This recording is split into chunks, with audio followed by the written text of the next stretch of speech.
నమస్తే, welcome to our channel. నేను miss Siri. So ఈ రోజు మనతో పాటు ఉన్నారు TDP official spokesperson Uppalapati Srinivas Chowdary గారు. నమస్కారం సార్. నమస్తే అమ్మా సిరి గారు.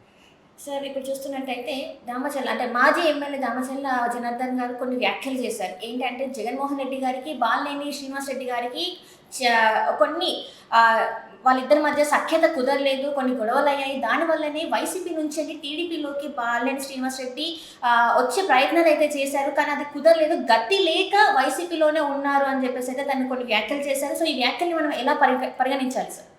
సిరి గారు, మొదట మీకు టీవీ ప్రేక్షకులకి తెలుగుదేశం పార్టీ తరఫున నమస్కారాలు.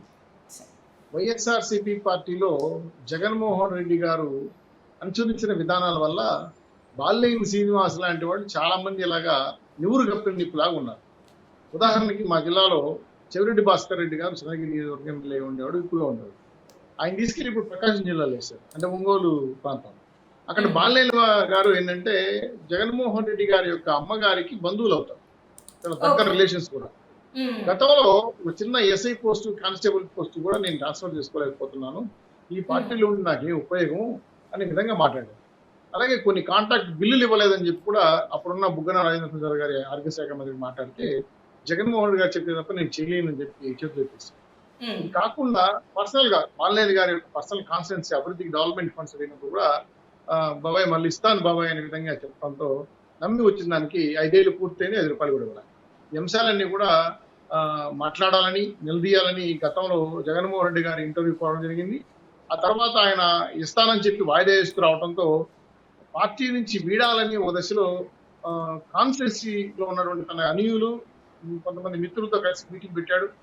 దాదాపు ఆయన బయటికి వచ్చేస్తాడు అనే విధంగా ఉండేటప్పుడు అప్పుడు వైవి సుబ్బారెడ్డి గారు మంత్రాంగం నడిపి విజయసాయి రెడ్డి గారి ద్వారా రాజీ చేసి ఒకసారి తీసుకెళ్లి జగన్మోహన్ రెడ్డి గారిని కలిపారు.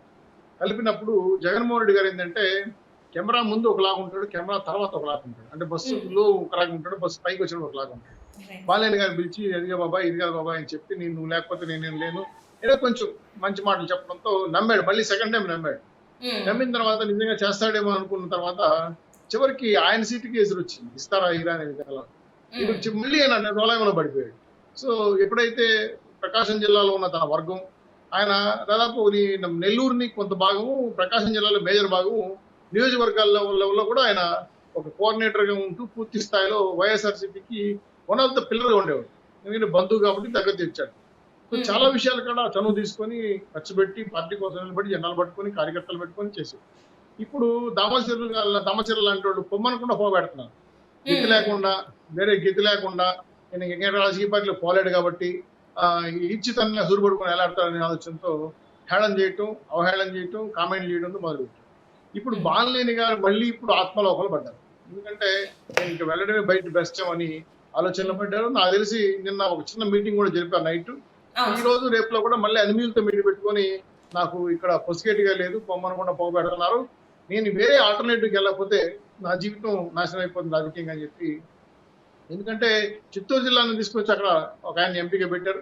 బాలినేని ఏమో తక్కువ చేశారు, రాజకీయంగా గుర్తింపు లేకుండా చేశారు. బంధువు అని చెప్పుకోవడమే కానీ కానిస్టేబుల్ కూడా నేను ట్రాన్స్ఫర్ చేసుకోలేని పరిస్థితులు ఉన్నాను కాబట్టి ఈ పార్టీలో ఉండినా ఒకటి ఓడినా ఒకటి అనే లెవెల్లో ఆయన ఆల్రెడీ మేధోబాధనం చేసుకుంటున్నాడు. సిచ్యువేషన్ దారుణంగా ఉంది. ప్రకాశం జిల్లాలో ఆయన నమ్ముకున్న సెకండరీ గ్రేడ్ నాయకులు, మండల నాయకులు, అలాగే పట్టణ నాయకులు కూడా అరే బాలినేని గారిని ఏం చేసుకోలేకపోతున్నారు, మేము ఆయన ఉంటే ఏం చేసుకోలేమని చెప్పి నిదానికి ఒక్కొక్కరు రత్నాలాగా రాలిపోతున్నారు. ఎందుకంటే ఇంత ఉంటే ఏం చేసుకోలేము కదా, ఇంక ప్రత్యర్థి పార్టీలు మన మీద దాడి చేయడం మొదలు పెడతారు. ఆల్రెడీ జగన్మోహన్ రెడ్డి గారిని అల్కేట్ చేసిన చెవిరెడ్డి లాంటి వాళ్ళ దగ్గరికి వెళ్ళిపోదాము. ఒకప్పుడు చెవిరెడ్డి గారు వెళ్ళి ఎంపీ గారిని పోటీ చేస్తారని ఫ్లెక్సీలు పెడితే నైట్ కాల్ చేశారు, గొడవయింది. అంటే నాకు ఇక్కడ బాలినేని గారిని కాదని మీరు ఎలా వస్తారు అని. చివరికి బాలినేని గారితో వెళ్ళి మాట్లాడదామంటే ఆయన ఇంటర్వ్యూ కూడా ఇవ్వలేదు చెవిరెడ్డి గారికి. సో ఇప్పుడు దామచర్లు లాంటి వాళ్ళు వెంటనే కామెంట్లు మొదలు పెట్టడంతో ఆయన పూర్తిగా అసంతృప్తికి గురి అవుతున్నాడు. రెండు, ఈ మధ్యకాలంలో ఆయన రాజకీయంగా యాక్టివ్ కూడా ఉండలేకపోతాం. ఎందుకంటే నాకు పూర్తి స్థాయిలో పార్టీ పరంగా సహకరించడం లేదు. అన్ని నియోజకవర్గాల్లో నేను బీఫామ్లు ఇచ్చి గెలిపించుకొని వచ్చిన గత ఎన్నికలు 2014-19లో నేను కష్టపడిన దానికి గుర్తింపు లేకుండా పోతా ఉంది. చివరికి నన్ను మంత్రి పదవిని తొలగించిన తర్వాత కనీసం గుర్తింపుగా మా పదవి కూడా ఇవ్వటం లేదు, ఏ స్థాయిలో నా గౌరవం దక్కలేదని పూర్తిగా అతను అసంతృప్తితో ఉన్నాడు. ఏ నిమిషమైనా ఈ బాలు బర్న్ అవ్వచ్చు, ఎందుకంటే సిచ్యువేషన్ దారుణంగా ఉంది. అగ్నిగుండం పూర్తి స్థాయిలో భూమిలో దాక్కుని ఉంది. 100% ఈ బరస్ట్ అయ్యే అవకాశం ఉంది. కాబట్టి నాకు తెలిసి రేపు 29 లోపల విత్డ్రాస్ ఉన్నాయి, అంటే నామినేషన్ విత్డ్రాస్ ఉన్నాయి.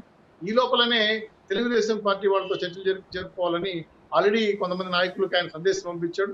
కొంత చర్చలు కూడా జరుగుతున్నాయి. బహుశా నా సాధ్యమైన తొందరలో పార్టీని వీడే అవకాశాలు మేజర్ కనబడతా ఉన్నాయి. సెకండరీ గ్రేడ్ లీడర్ కానీ, పూర్తి స్థాయిలో కాన్స్టిట్యూన్సీ ప్రజలు కానీ మీకు విలువ లేనప్పుడు, గౌరవం లేనప్పుడు ఇక్కడ ఉండటం సమంజసం కాదని చెప్పి వాళ్ళు కూడా సలహా చెప్పారు. అలాగే ఆయన పట్టున్న కాన్స్టిట్యూన్సీలో ఆయనకి ఇవ్వాల్సిన గౌరవం లేకపోవడం వల్ల పూర్తి స్థాయిలో పార్టీ పరంగా నేను అవమానాలకు గురవుతున్నాను. ఇంత స్థాయి కలిగిన వ్యక్తి, జగన్ బంధువైన వ్యక్తి, నన్ను ఒక వ్యక్తి దామచర్ల లాంటి వాడు కామెంట్ చేస్తుంటే ఖండించకుండా, దబాయించకుండా, కనీసం వార్నింగ్ కూడా ఇవ్వకుండా నవ్వుతున్నారంటే నేను ఏ స్థాయిలో దిగజారిపోయాననే ఆలోచన ఆయన కలిగింది. వ్యక్తిగతంగా చాలా అవమానపడుతున్నాడు, రాజకీయంగా కుచించుకుపోయాడు, రెండు గుర్తింపు కోల్పోతున్నాడు, ప్రజల్లో పట్టు కోల్పోతున్నాడు. పార్టీ పరంగా విలువకపోవడంతో ఆయన నిజంగా చెప్పాలంటే రాష్ట్ర వ్యాప్తంగా తిరిగి పెద్ద నాయకుడు గుర్తింపు పొందిన బాలినేని లాంటి వాళ్ళు ఈరోజు అమ్మ తరపున, అమ్మ కూడా అంటే ఆయన దగ్గర బంధువు, వాళ్ళ అమ్మగారు కూడా అమెరికా వెళ్ళిపోవడంతో చెప్పుకోలేని పరిస్థితి ఉన్నాడు. చెల్లెలు ఆల్రెడీ రివర్స్ అయిపోయింది, ఇంకో చెల్లెలు ఆల్రెడీ ఇద్దరు చెల్లెలు వ్యతిరేకంగా పనిచేస్తారు కాబట్టి చిన్నపిల్లలు వాళ్ళు చెప్పలేమనే ఉద్దేశంతో ఉన్నాడు. రెండు, విజయమ్మ గారికి ఫోన్ చేయాలని చాలా సార్లు ప్రయత్నం చేశాడు. విజయమ్మ గారు ఫోన్ పనిచేయట్లేదు అమెరికా ఉండటంలో. ఆ ఫోన్ నెంబర్ కూడా ఇవ్వలేకపోతుంది, ఎందుకంటే ఆమె ఈ ఎలక్షన్ లో దూరంగా ఉండాలని నిర్ణయించుకున్నది, ఎవరు ఫోన్లు తీసుకోలేదు కాబట్టి ఆవిడకి చెప్పుకుంటే ఏమైనా కొడుకు చెప్తాదేమన్న ఆలోచనతో ఒక రోజంతా ప్రయత్నం చేశారు. అది ఫలితం దక్కలేదు. చివరికి ఏంటంటే మళ్ళీ కాన్ఫరెన్స్కి వచ్చే కొద్దికి మళ్ళీ మొదలైంది ఆయనకి ఇన్ ఫ్రంట్ ఆఫ్ క్రొడాయిల్ ఫెస్టివల్. ఈ ఫెస్టివల్ నాకు జరిగే ముందే నేను జాగ్రత్త పడకపోతే జగన్మోహన్ రెడ్డి గారితో ఇబ్బంది పడతాను, నాకు రాజకీయ భవిష్యత్తు జాగ్రత్త పడి వేరే నియోజకవర్గాల నుంచి పొడి చేసే అవకాశం ఉంటే చూద్దామని ఆలోచనతో ప్రయత్నాలు చేశాడు. కానీ మసిపూసి మార్కెట్ చేసిన జగన్మోహన్ రెడ్డి గారు ఇప్పుడు బాలినేని గారి గుర్తింపు లేకపోవడంతో ఇంకా నాకు ఈ పార్టీలో ఉండడం బెస్ట్ అని నిర్ణయించుకున్న తర్వాత 100% తెలుగుదేశం రావాలని మంతనాలు జరుగుతున్నాయి, చర్చలు జరుగుతున్నాయి. సో వీలైన తొందరలో 29 లోపలే ఈ అంశానికి తెరపడే అవకాశం ఉంది.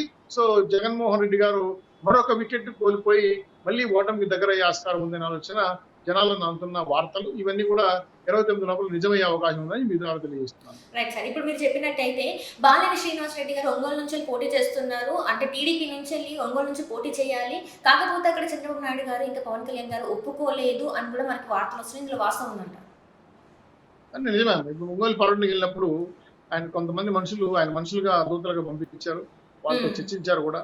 ఇది సమయం మించిపోతా ఉంది, మీరు ముందే దిగేసి ఉంటే ఆర్ఆర్ గారికి ఇచ్చాం కదా, త్రిపులార్ గారు, రామకృష్ణరాజు గారికి, అలాగే మీకు అవకాశం ఇచ్చేవాళ్ళని డిస్కస్ చేశారు. అయ్యో లేట్ అయింది, నాకు అనవసరంగా నన్ను అటు ఇటు కానికుండా చేసేసాడు జగన్మోహన్ రెడ్డి గారు, నమ్మించి మోసం చేశాడు, నేను మీ పార్టీలోకి వచ్చేసింది, ఈ పార్టీ నాకు బీఫామ్ వచ్చినది, ఏదో కాన్ఫరెన్స్ ని నిర్ణయించుకున్నాను డిస్కస్ జరిగింది. అంటే వాళ్ళ మంతనాలు జరిగారు, మాట్లాడారు, వాళ్ళ దోతలు డిస్కస్ చేశారు. అయితే బాబు గారు ఏమన్నారంటే బేషరతుగా ఎటువంటి షరతులు లేకుండా పార్టీలోకి వస్తే మీకు తగిన గుర్తింపు ఇస్తాను అధికారంలోకి వచ్చిన తర్వాత అని ఒక హామీ ఇవ్వడం జరిగింది. దాంతో కొంత ఉపశమనం కలిగిన బాలినేని గారి వర్గీయులు ఆయనకి విషయం తెలియజేశారు. ఎందుకంటే ఒక డేట్ ఫిక్స్ చేసుకోండి, నేరుగా బాబు గారితో కూర్చుందాం, నేరుగా మాట్లాడుకుందాం అని చెప్పి ఆలోచనతో ఎలక్షన్ కోడ్ ఈ ప్రచారం అడవడం వల్ల సరైన టైం మిగిలిపోదట్లేదు. కాబట్టి 29 లోపల నామినేషన్స్ అన్ని కూడా విత్డ్రా అయిపోతాయి. కొంత ఇంకా ప్రచారానికి కూడా కొంచెం వెసులుబాటు వచ్చే అవకాశం ఉంది. కాబట్టి ఈ రేపు ఎల్లుండి యువతలేండి లోపల వాళ్ళ సంబంధించిన మనుషులు మాట్లాడారు. ఇప్పుడు ఆయన నేరుగా మాట్లాడాలని డిసైడ్ చేస్తున్నారు. కాబట్టి మాట్లాడి పార్టీలు జాయిన్ అయితే నాకు తగిన గుర్తింపు వస్తుంది. జగన్మోహన్ రెడ్డి గారు చేసిన అన్యాయాల అక్రమాలు కూడా నేను ప్రజల్లో ఎండగడతాను.